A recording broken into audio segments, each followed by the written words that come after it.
अनुज को क्या हो गया है? बात करने के लिए भी वक्त नहीं है। सब मर्द एक जैसे ही होता है, अपने जरूरत पड़ने पर ही साथ देता है और दूसरों की जरूरत के बारे में कभी नहीं सोचता है। नैना के साथ भी शायद ऐसा ही कुछ हुआ होगा, इसलिए वो अनुज से दूर चली गई है। आज से मैं भी उसको फोन नहीं करूंगी। देखती हूँ वो फोन करता है कि नहीं।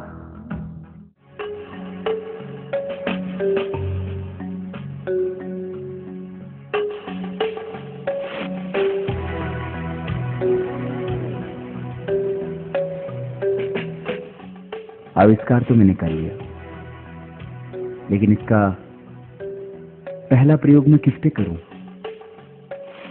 सबसे पहले इसका प्रयोग मैं किसी जानवर पर करता हूं।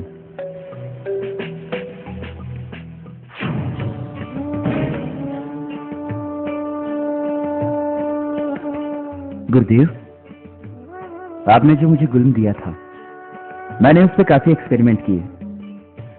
अपने बिजनेस या स्वार्थ के लिए नहीं, बल्कि मानव कल्याण के लिए। ये बात जानकर मुझे बहुत खुशी हुई कि तुम इस औषधि का इस्तेमाल मानव जाति की भलाई के लिए करना चाहते हो, ना कि अपने स्वार्थ के लिए। अच्छा, मुझे एक बात बताओ, तुम इस औषधि का इस्तेमाल मानव जाति की भलाई के लिए कैसे करोगे? मेरे विचार से हमें इसके तत्वों को अलग अलग करके एक टेबलेट बनानी चाहिए, जिसे हम स्टोर भी कर सकते हैं। इसमें मौजूद तत्वों की जानकारी लेने के बाद हम इसे कृत्रिम रूप से भी बना सकते हैं, जिससे कि जन कल्याण हो। और फिर हमें गुल्म के पेड़ की भला क्या जरूरत है? परंतु मैं ऐसा नहीं चाहता हूँ। मैं चाहता हूँ कि ऐसे मूल्यवान पेड़ों का संरक्षण हो, लोगों को इसके औषधि गुणों के बारे में पता चले। सिर्फ यौवन प्राप्त होने का जो गुण है उसे छोड़कर। ये बात आम आदमी को पता ना चले, इसी में सबकी भलाई है। नहीं तो भविष्य में इसकी विपरीत परिणाम भी हो सकता है। और रहा सवाल गुल्म का, इसकी जिम्मेदारी तुम पर है।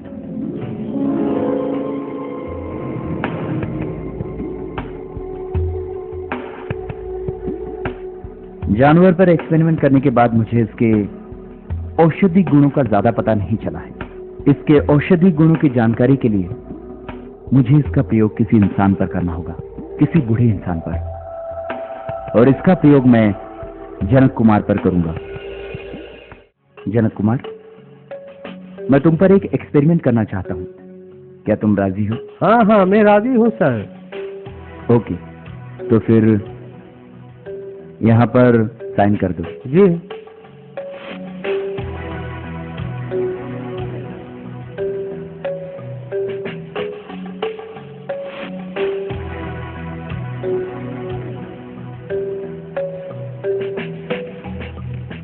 चलो चलते हैं।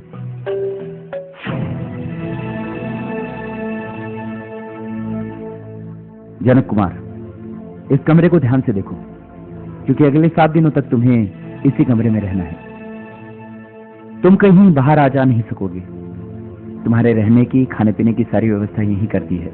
और हाँ, यहाँ पर कुछ ढीले कपड़े पड़े हैं, ये पहन लो, क्योंकि इस दवा के खाने के बाद तुम्हारे शरीर में स्वाभाविक परिवर्तन आ सकते हैं। मैं तुम्हारे लिए दवा लेकर आता हूं।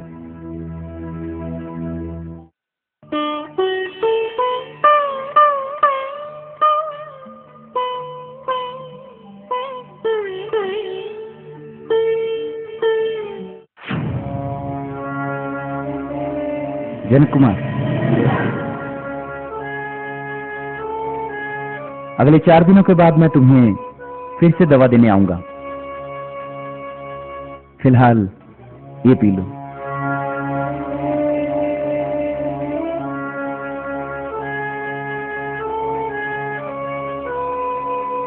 और अब अपने दिन गिनने शुरू कर दो।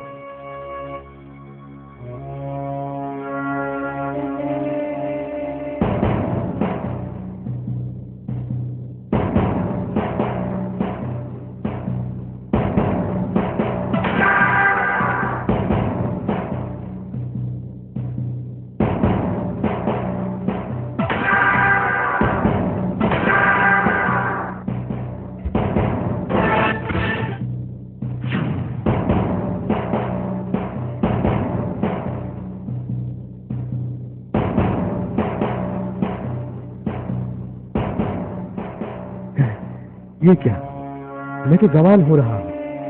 डॉक्टर साहब का दवाई वाकई कमाल के है।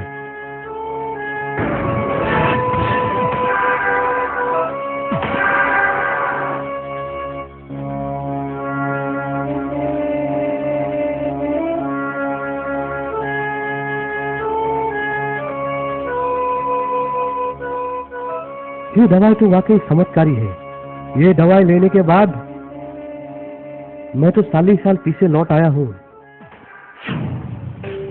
जनक कुमार, सर, अब कैसा महसूस कर रहे हो?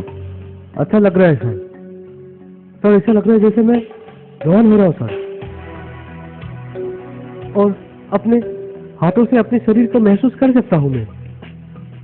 लेकिन सर, मैं शीशे में अपने आप को देखना चाहता हूँ सर।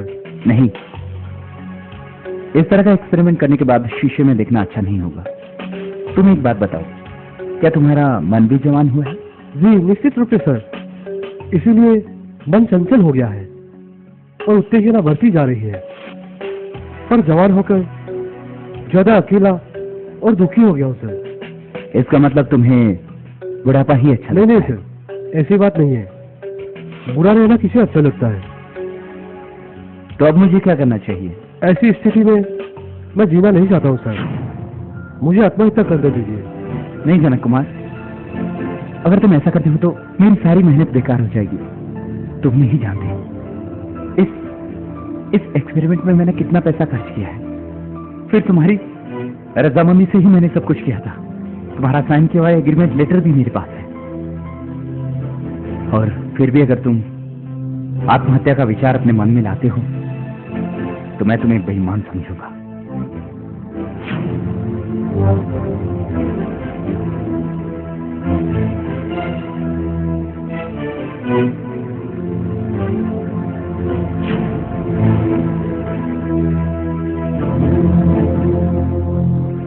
कहीं जनक कुमार सुसाइड ना कर लें।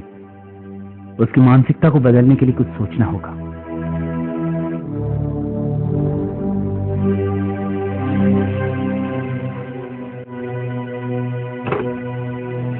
जनक कुमार, जनक कुमार, जनक कुमार। लगता है जनक कुमार भाग गया। अगर मेरे एक्सपीरियंस के बारे में किसी को बता दिया तो अनर्थ हो जाएगा।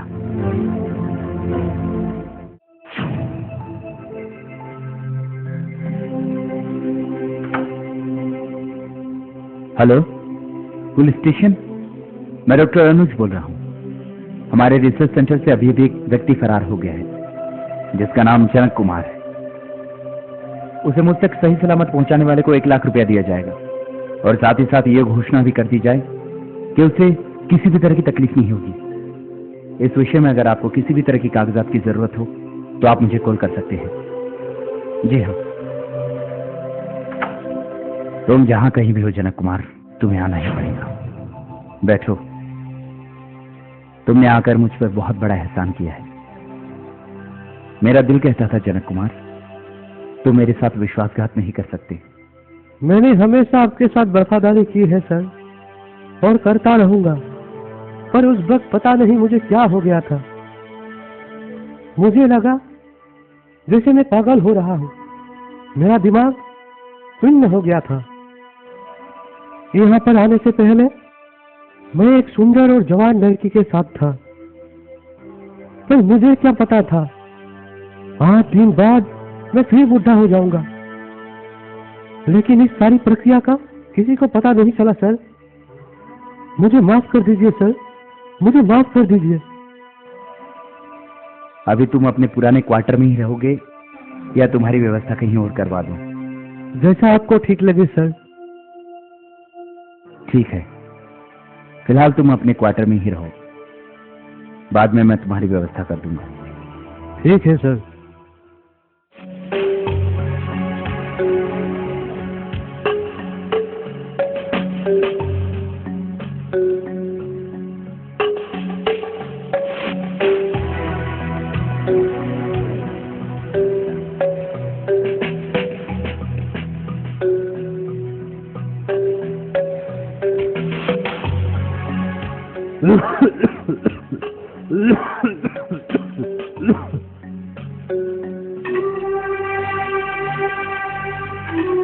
ये बूढ़ा होकर जीना तो एक अभिशाप है।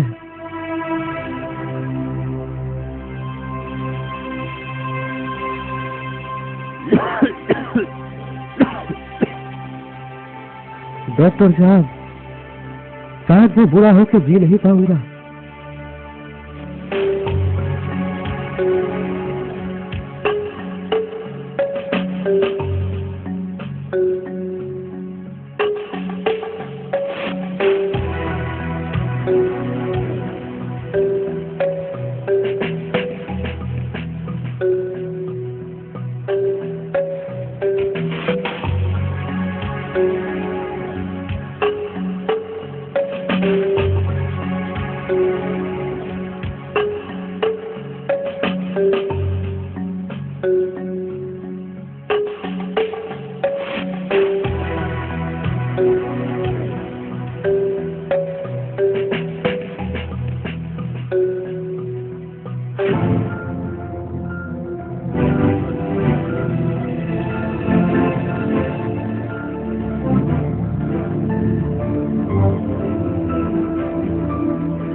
जनक कुमार के बारे में कुछ नहीं कहा जा सकता है। लगता है उसकी मानसिक स्थिति अभी भी खराब है। न जाने वो इस हालत में क्या कर बैठे।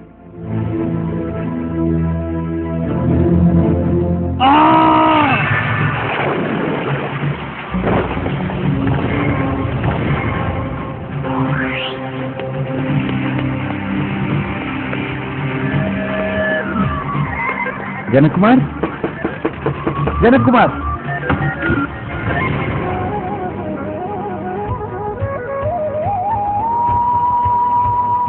जिस बात का डर था वही हो गया।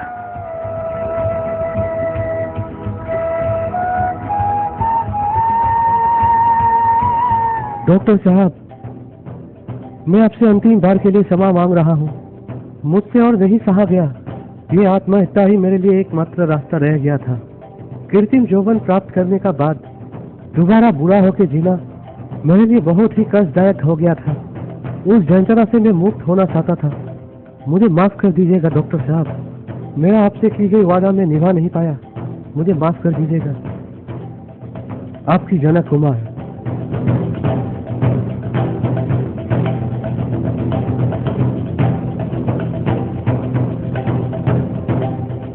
ये तुमने क्या कर दिया जनक कुमार?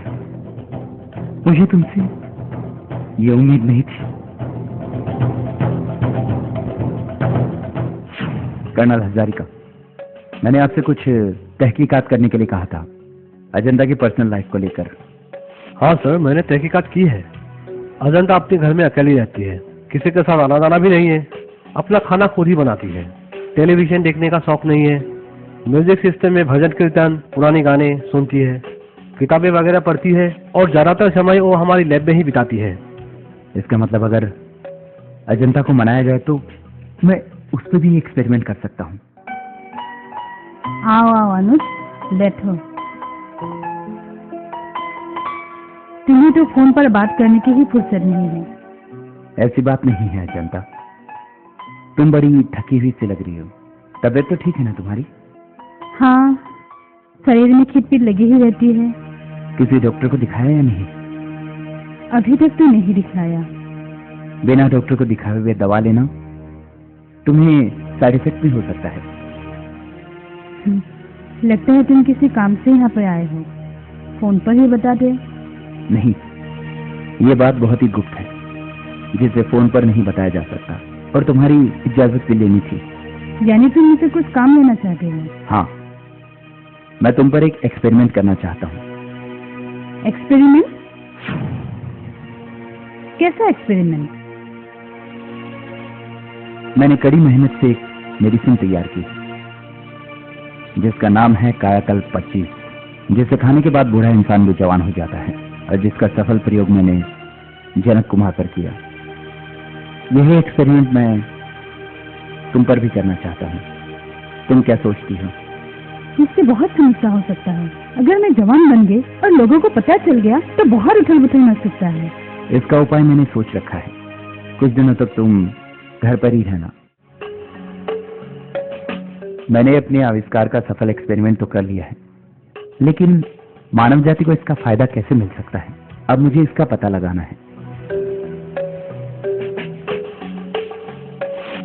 मैं अपने काम में ध्यान क्यों नहीं लगा पा रहा हूं?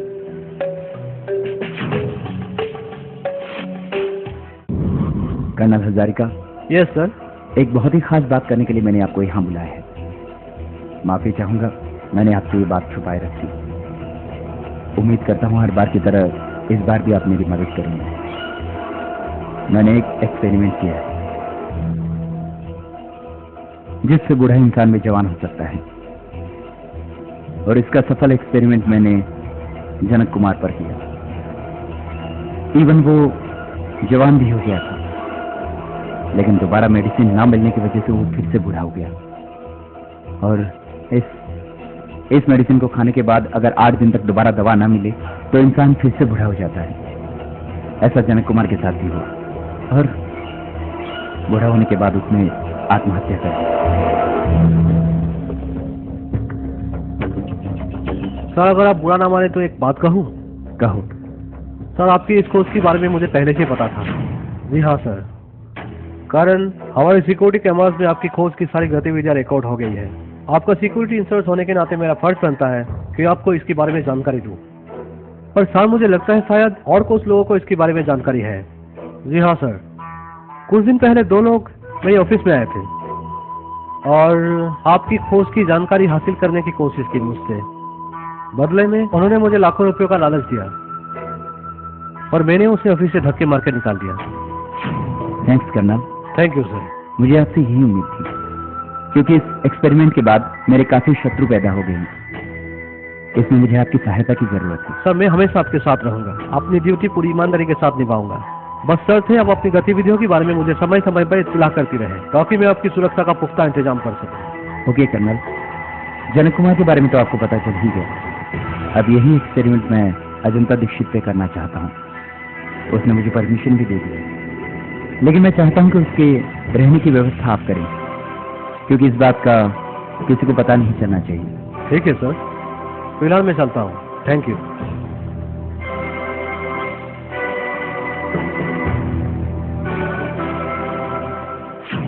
कैसी हो?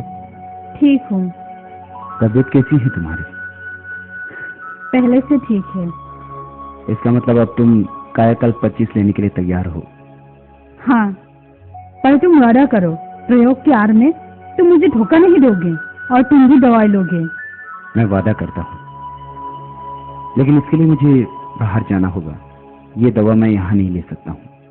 हजारिका, आप इनका ख्याल रखिएगा, क्योंकि इस बात का किसी को पता नहीं चलना चाहिए। आप फिक्र मत कीजिए, सब कुछ मेरे ऊपर छोड़ दीजिए। इस बात को किसी को पता न चले, इसलिए इसकी निगरानी मैं खुद करूंगा। ठीक है, मैं तुम्हारे लिए कायाकल्प 25 भेज देता हूँ। टाइम टू टाइम लेती रहना, और हाँ, किसी भी तरह की चिंता मत करना, मैं तुम्हारी खबर लेता रहूंगा।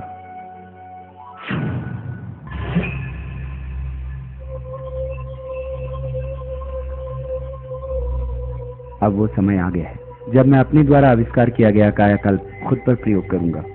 तब जाकर शायद मैं नैना का मन जीत सकूं।